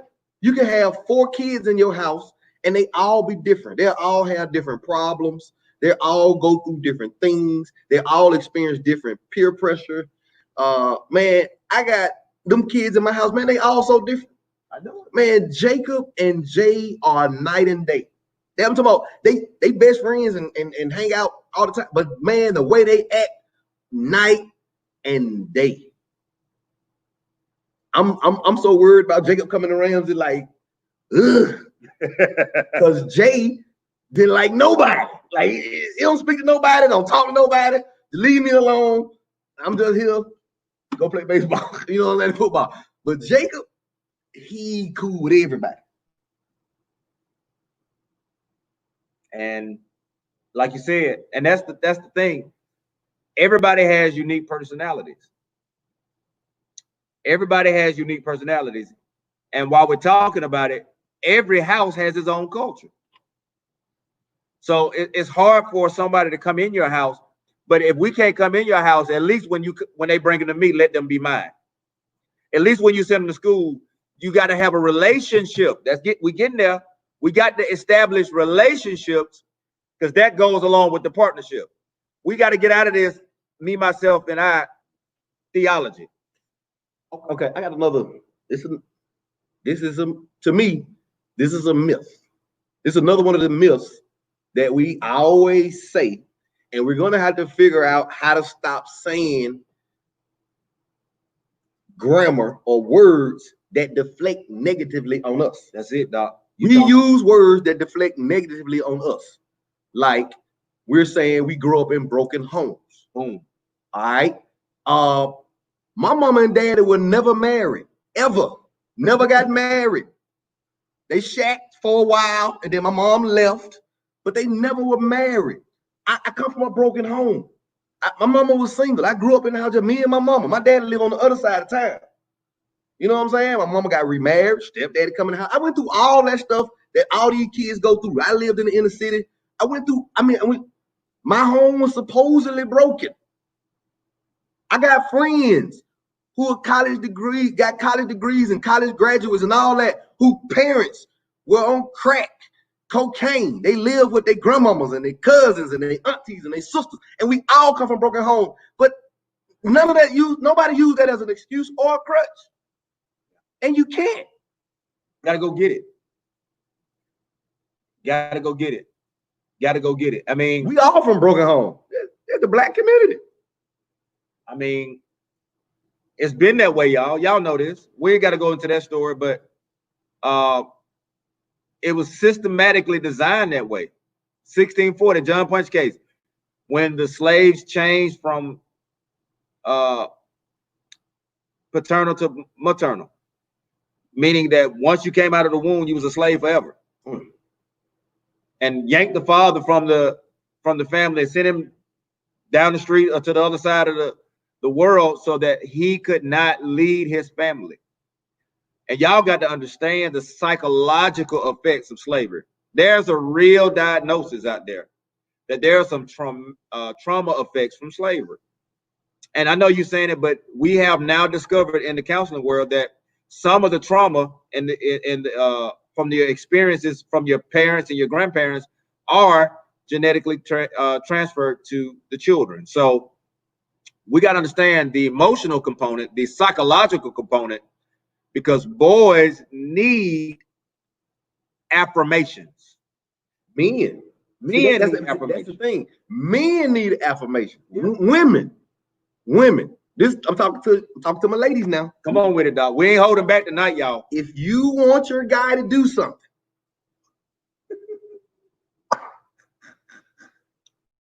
talking down to him ain't gonna get it. Is not the way. Never. He will shut down. He will go to that little boy stage, and he's not gonna listen to you. And then you're not gonna get what you want. But if you just lift him up, hey man, you know that last time you did that, man, that was the best I ever had. Could you make me some more of that? Hey, could you do that? The way you changed that tire last time. If you just give that man some positive affirmation, I promise you can get what you want. I hope y'all taking notes. He dropping nuggets. Stroke his ego a little bit. Stroke his ego. You don't never take out the trash. Oh. All you do is sit there and play that game. You're gonna stink up the whole house. If you do it like that, not gonna do it. And you brought negative energy to your house. And that negative energy is Satan's tool to get the relationship off. Now, we talked about parents and parenting, co-parenting. We talked about debunking the myth of broken homes. We talked about putting resources, positive role models inside of the elementary schools. I want to touch on something, Bert, that I think had a tremendous effect on me. I saw what it did for my son. Where are my high school frats? Can y'all come back? The real ones. I saw Champions Way shared something today that they're starting a fraternity for high school athletes in Birmingham, Montgomery, and Huntsville, I believe. Brio Esquire to the day. ESQ 462. Y'all gonna make us bring Esquire back. It's coming back. Tag all the Esquire. ESQ. Tag all the Esquire in the city on the coast. Jamel, Terry, Omar, Lil B, Buck, Desi, Calvin D, Goldie. Where them boys at? Henry, let go. Mo, let go. Carlos.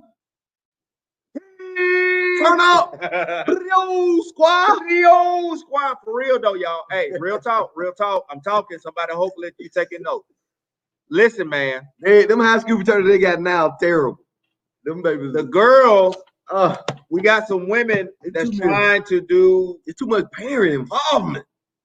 The kids can't grow up We because gonna- the parents right there. We're gonna get to that. It's too much That's another show. That's involvement in another the frat. It was another show. We had no parental environment. No, We no. had like a couple college dudes come in, talk to us every now and then, and man, man, if I see any of y'all mamas With the shirt on with and the shirt on scrolling. and scrolling at your son's high school party, we shutting y'all down. Talking about they in there fighting. They in there fighting. They talking about some my baby, probate. But y'all know, real talk. Real talk. Because I want you to understand something. When you understand relationships, you'll understand where I'm going. In 1994, we pledged Esquire, all of us together. Those college guys became mentors. We used to have to dress for meetings. We learned shirt, tie, blazer, khakis, dress socks. It taught us manhood through the lens of guys who could relate. No man. Ooh, manhood. It taught us manhood. Go ahead, man. Y'all know this boy here. Manhood. I like that manhood. Okay. Scholarship, AAWB. Oh, okay. That's Esquire right there. AAWB. But Athletically and real talk academically now. together by bond Y'all hear me? brotherhood. We don't have anything for the boys. The girls got it together, and it's only a few of the boys, and they're so disconnected and disinterested. Yeah, I know Antonio got it. And so my son just crossed Phi Gamma Rho, and I watch, I hate it with the passion. But when you see the impact, the positive impact that somebody else, because sometimes, hear me, your children get tired of listening to you. They got to hear it from somebody else. And so if we're going to keep this relational thing going, understand that it's time for those high school frats or mentoring groups to take a bigger step forward in faith. So if it's creating new clubs or recreating the clubs that once were, mentors.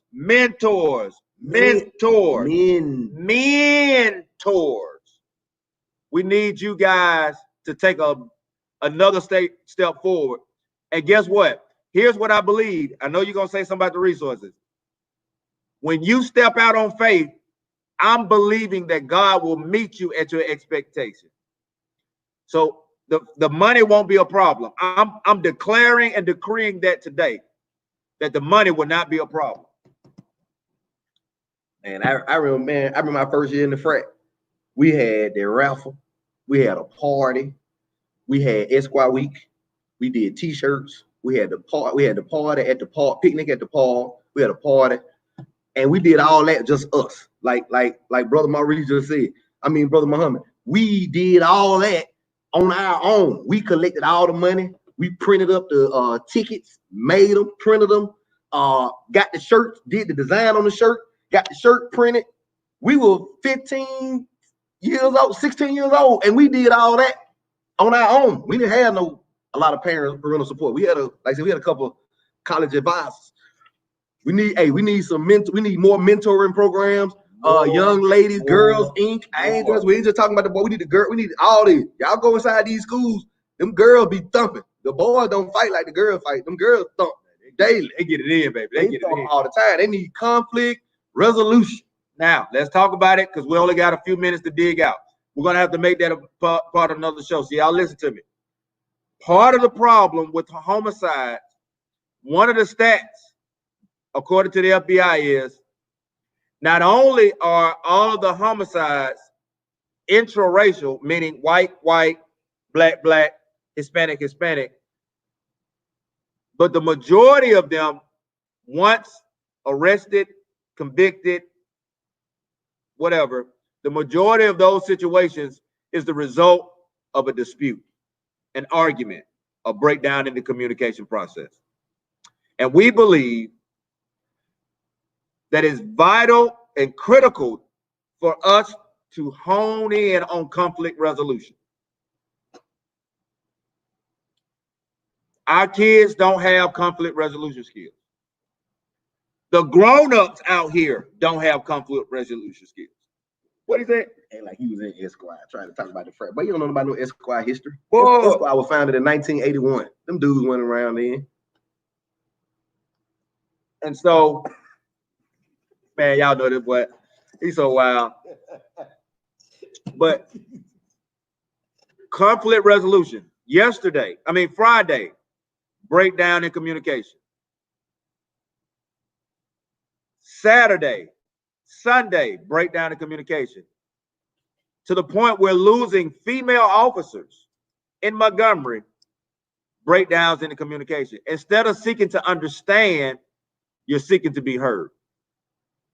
We got to do better with conflict resolution. That's going to be another topic because we're not out of message, but we're just about out of time. And so before we leave tonight, I want everybody to join me in prayer for our head coach, Ruben Nelson, who's dealing with the loss of his father. I also want to pray for the family, April Brock.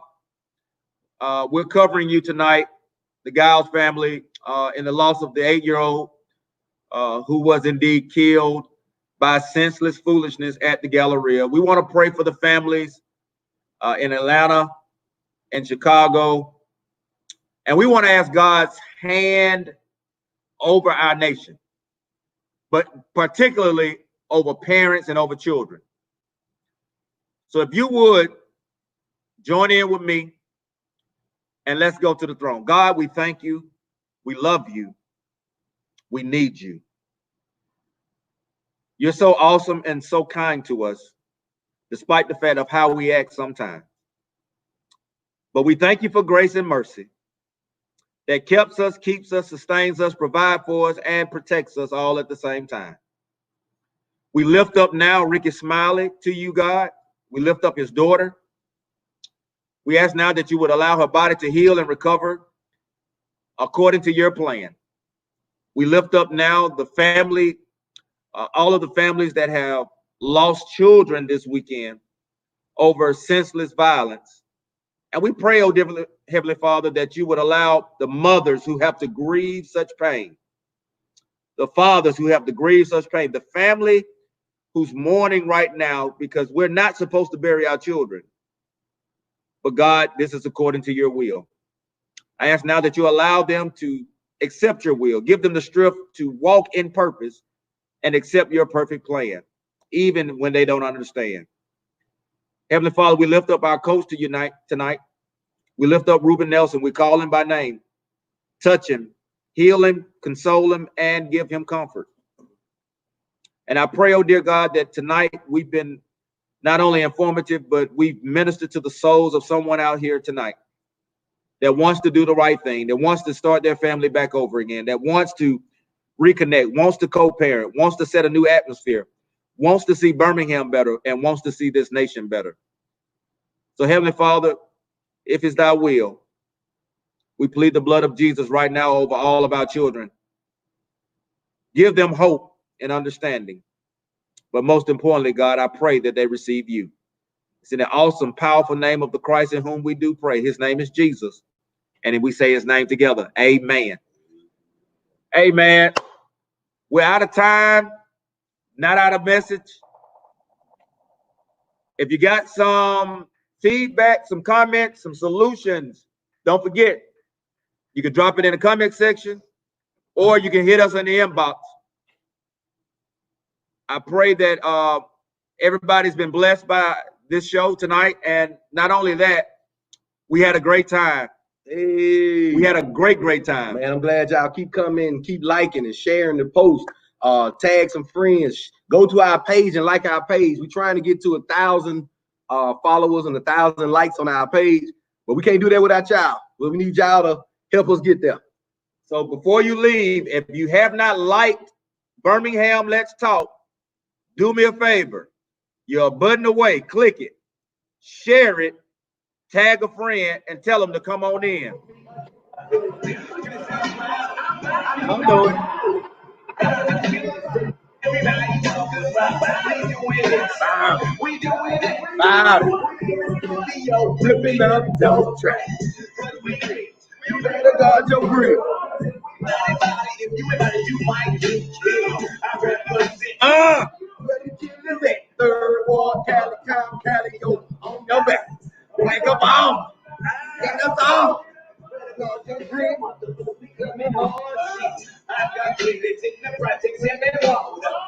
I got kids from the Orleans up south. Body.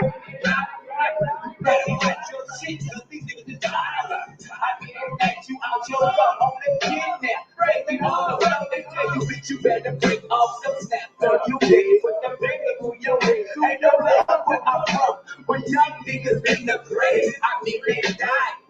Niggas die. Gone off that juice forever. That's why, 'cause they little more is dead. 'Cause they color blue or red. They wanna do black. Yeah, we can. We buy. You buy.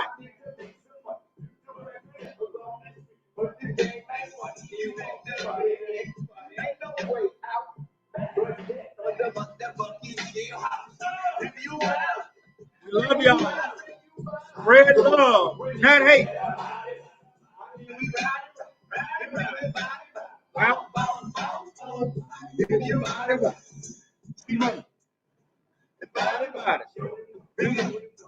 you know we body.